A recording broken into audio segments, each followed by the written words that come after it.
కొన్నిసార్లు మనం దేవుని ముందుకు వెళ్ళి కూడా మన ముష్టిమొఖాల తగ్గట్టు అడుగుతుంటాం దేవుడిని. మీరు అనలేదు, మళ్ళీ నన్ను కూడా కలుపుకున్నాను. ఎప్పుడు కూడా దేవుని ముందు పోయి కూడా మన ముష్టిమొఖాల తగ్గట్టు అడుగుతూ ఉంటాం. కాదు, దేవుడు సర్వభూమికి రాజు.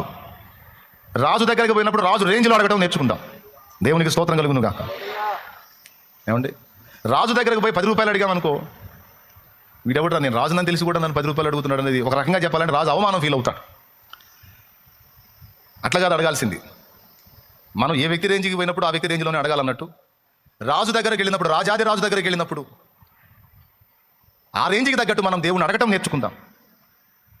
రాజుకు తగ్గట్టు అడగటం అంటే కేవలం నా పొట్టకు మాత్రమే ఇవ్వు అనటం కాదు, కానీ నా వలన 10 మంది బ్రతుకున్నట్లు సహాయము చెయ్యి. ప్రార్థన చేయి. కంపెనీలో జాబ్ ఈ ప్రభా, కంపెనీలో జాబ్ ఈ ప్రభా అని అడగొద్దు. అవసరమైతే నీకు ఇష్టమైతే నీ దయగలిగితే నేను ఒక కంపెనీ స్టార్ట్ చేసేటట్టు సాయం చేయి ప్రభా అని అడుగు. దురాశ అనుకోవద్దు. అది రాజుగారి రేంజ్కి తగ్గట్టు అడగటం.